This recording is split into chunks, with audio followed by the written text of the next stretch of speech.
Hey, Jenny here, welcome. I'm here at Espace Varana in St. Henry, and I have a guest with me, Sylvia, Hello. who is a dear friend and who's the owner of Rock the Cradle, which is, if you've heard me talk about the doula, the lovely doula team that I work with, she's the founder, the mother hen of those of us who work at Rock the Cradle. So this week I wanted to talk a little bit about, or probably a lot, about induction. I was planning to talk about interventions and then realized that induction is sort of such a huge topic that I didn't want to bury it. It's really an important thing that we know some of the methods, we know why we might actually want to be induced, and we know maybe some of the things that we can do that are natural induction, which I think is a bit of an oxymoron, but it might be a little bit more than some of the things that the doctors might propose. So yeah. So there we go. It's a big topic. It's a huge topic. It is a huge topic. So, you want me to start? Sure. Reasons we would get induced. I think let's start there. That's nice. Because people don't often know why would I be induced. Often the most common I see are people that go post dates, right? So here in Quebec, you are allowed to go 10 days past your due date. 40 or 42 weeks if you're with midwives, and then once you get to that date and baby hasn't come yet, they will want to induce you. And we do often see or hear, I definitely have students who these days, and it was my experience too, here's your due date, and that due date they're giving you is your 40 weeks. Here's your induction date on your due date. Oh my gosh, yeah. So we're not robots, and we don't all naturally give birth on 40 weeks. So I think to keep in mind, that in mind, that if everything's going really, really well with the pregnancy, you don't need to go have an induction just because you're at 40 weeks. No, and often we say too, is that these can be negotiated. Sometimes if you want more time, some doctors, if you discuss it with them, right, it's knowing your options, knowing the consequences, and then together you make these decisions. Some doctors really like induction at 41 weeks, not 3 days. I'm always pushing clients to take all the time you can and even push for some more. What they might do in that case is get you to go into the hospital and then do these non-stress tests where they measure the amniotic fluid, just to see that everything's okay. And I think it's a phenomenal idea. I went through that. My doctor wanted to induce me because she was going on vacation. Yeah, not a good reason, So I said, no, it's okay. She wasn't at my birth and that was okay. Somebody else was. But I did then go in for non-stress tests, and I went in for more than one. They checked that the placenta is still working well, that the baby's reacting, and it's called non-stress because it's not a test that's been shown to be particularly stressful for baby. So you have it, and then you can go back home, assuming everything's okay, and you can come back in another couple of days. Yeah, no, exactly. Other reasons we get induced, well, for sure, if you're high risk, if you have gestational diabetes, that's another big one that we see. Or if you are considered elderly, an older mom. Usually after you're over 40, they will want to induce you at 39 weeks. Again, if everything's going well and you want to push that back, I just urge you to talk to your doctor about it. Yeah, there are other reasons we'd be induced, like sicknesses, but like high risk. Yeah, so not to say to refuse induction at all costs. No. I think to, in a healthy pregnancy, avoid it. Or, like I say with most interventions, if you're going to have something done, even leaving your house, leaving your house is an intervention. Whatever it is, just try to do it, wait as long as possible. So you're going to go to the hospital eventually, just wait at home. If you're going to have an epidural, have the epidural, just have it a little bit later. So it's the same thing with the induction. And then there's a few different things that will be proposed, and just thinking of it in that way of being proposed instead of my doctor said he's going to ... to know what the options are. And a lot of time the first thing that they will propose or suggest is a membrane strip. That's been my experience of the first kind of thing. Do you want to have it done before your 40 weeks? My doctor started asking me at 38 weeks. He's like, Sylvia, let's do a little stripping. And I'm like, 38 weeks? No. And then I go back at 39, same thing. Let's do a stripping. I'm like, no. And then 40 weeks came about. He's like, can we at least do this now? And then I'm like, fine, I'll do it. But it's not always, it doesn't work if the body's not ready. None of these things we're going to propose are going to do anything. If the body is not ready, right? Or it'll start, or you can start, and then, the stripping of the membranes, a gloved hand will go and strip and sweep and stretch.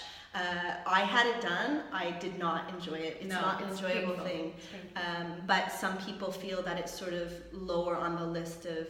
well, if you have that or a full-blown medical induction, I would say, yeah, maybe try the stripping. If you're already 41 weeks and, you know, ready, might as well try that. And it can be effective for sure. Yeah. So I would say that's usually number one. And then number two, what you often see is rupture of the membrane. Sometimes. I think doctors prefer to actually go medical. They will want to start with a medical induction, and then during that process they will rupture. At some point they will rupture the membranes. But I have seen clients start with that, and that's all they needed. That was my case. That was my personal case. Yeah. I had gone for my non-stress test for a number of, for 2. I went in for 2, and then I was 41 weeks and 5 days.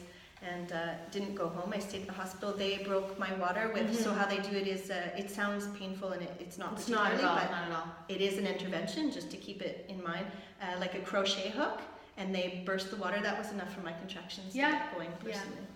Yeah, it can be very useful, and that's why the doctors you'll see that in any labor in a hospital, usually around 4 centimeters. If you get to 4 centimeters and you're already there, they will want to start talking about that. They will start talking to you about it. Because they want things to continue. They just want things to keep going, but you can refuse that intervention. Although a baby being born in its sac is like the coolest thing ever. But you'll not see that in a hospital. You'll see it on videos, but not in a hospital. In the beautiful water birth where the baby slips out. Yeah. Medical interventions. Or for induction. Medical inductions.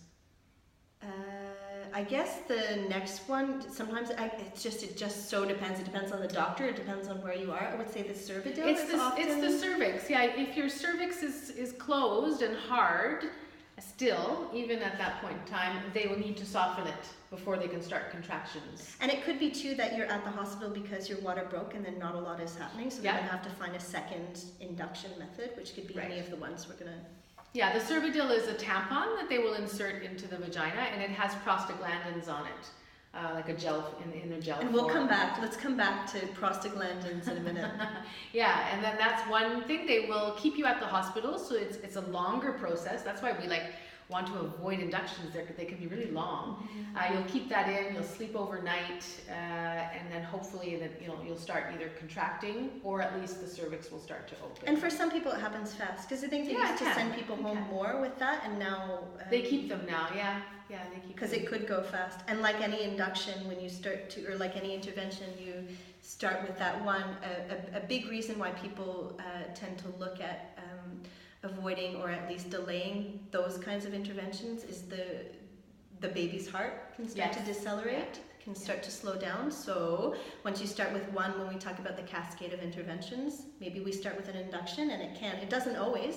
It can lead to a C-section, it can lead to all kinds of things, it doesn't always, but just to keep in mind that once you start to interfere in nature's process, sometimes we have to continue to follow up, because now labor's a little bit slow, now we need to get things going again. Yeah, the Cervidil is hormonal, but it's like there's, I guess, medication on the tampon. They also use another way would be to put a little balloon into your uterus, and then they fill it up with saline water so that it would equal 3 centimeters. So when it pops out, it gets the uterus starting to contract, starting to get the cervix opening, and when it comes out, it's 3 centimeters. So what it's doing is putting pressure the same way that the baby's head would be if the baby was... If we were at the time where the baby was ready to be doing that. But it's not, there's no medicine involved, it's all mechanical, so they do send you home for that one usually. So I always I really like that method more than the Cervidil, because you can go home and rest in your own bed. And you were saying that you see it more in the French hospitals here, in Montreal. yes, yeah, I do see that more. All right, and then I feel like we're missing one Pitocin. Well, the big one. Now that your cervix is ready, open, so somewhat, they need at least 1 centimeter, then you need your contractions to get the baby down and out. So that's by IV, and sometimes I used to say it was all the time, and nothing is ever all the time, but often the contractions will come on quite quickly and quite strongly, more quick and strong than they would if you had gone into labor naturally. So how often do you see a woman who planned on having a birth without an epidural end up in the end taking one because things have just gotten so intense? Yeah, and the contractions are different. I've never been induced, but what my clients tell me is that it's much different. The peak is stronger. You don't get a nice break. Birth is fluid, so sometimes if you don't have any medication, you know, your contractions are 3 minutes, 4 minutes, 5 minutes, 2 minutes, and you get some time in between. But this medication, they will just increase it every 30 minutes so that they become really long and strong and very, yes, yeah. Which some natural births are fast and furious. They are, totally, yeah, definitely. So we were thinking too of maybe different things we could try if we were getting to that point where we knew we were going to be induced. And I talked a little bit to Yvonne today or yesterday about this subject. She's like, I tell my hi Yvonne, I tell my clients to just chill and, you know, to not be stuck in the doing. And I think it's a really really valuable advice, is that so many of us want to already control life in general, and we want to control labor. So here we're giving you some ideas. It doesn't mean that you need to be 150% proactive with the beginning of your labor, especially at 40 weeks, because you still have 10 days. Yes, you know, if we're at 41 weeks one day and you want to try a bunch of stuff, or even after 40 weeks, you know, there are things you can try, like acupuncture has great results. That's my number one go-to. Osteo treatments. An osteopath can really have a good sex. Now that one I know is controversial, not controversial, but some say do it more, and some people say it has no effect. I'm in the camp of course it has an effect. They do studies. They do study. Yeah, tell your partners we sent them. But when we were talking about prostaglandin, prostaglandins are in sperm. So you could go to the hospital and have them insert prostaglandins, or you could just stay home. Get the au naturel and have some fun while you're at it. If you're up for it. Oh my God, 41 weeks and 5 days. I know. I remember. What else? Well, you can eat 7 pineapples apparently. Dates? 6 dates a day, is it? Aubergine too. Eggplant, okay. Spicy food. I don't know. Walking. I do walking. See, I send all my clients up the Mont Royal. It's so funny. The mountains. Go climb the mountains. What a funny thing that you say, because I was like, I don't know if you want to walk up the Mont Royal. So you do want to walk, and you want to walk up, but then also that balance between, like, okay, if you're about to give birth, maybe you don't want to be exhausted. Not exhausted, no. But to walk and walk an hour a day. I remember walking up and down my stairs and up and down my stairs and up and down my stairs. That can definitely get things going. I've had women in my yoga classes literally in labor, literally having contractions during the yoga class. Oh, really? Oh my so gosh. If you're in labor, it's okay. You can still come to yoga. But there's definitely movement that can help to get things going. Other things. I think we covered a lot of them. I think that was all I had on my mind. Yeah, and again, not to say you have to be so proactive, but just to have, there's probably at least 3 things we said today that you didn't know. So that was my goal. And it's not to scare people from inductions, because I'm thinking of at least 3 or 4 clients right now just who've had wonderful induced births. And, you know, they're poster children for poster moms. Well, it's this cascade of interventions, yes, it can lead to other things, but it doesn't. It often doesn't. You can be induced, and you could have whatever natural birth you planned, or have it, you know, go a little bit differently. But it's not. When I was pregnant, I thought induction was the end of the world, and it doesn't need to be. But again, if you're thinking about delaying as long as you can, so that your body is as ready as it can be, if everything is normal and healthy, and if you're in a high risk situation, then we're grateful that we can be induced. Exactly, I agree. So. Thank you. That's awesome. That was really fun. That's great. Thanks for having me. My pleasure. Anytime. Bye. Bye. I know you'll have to edit that.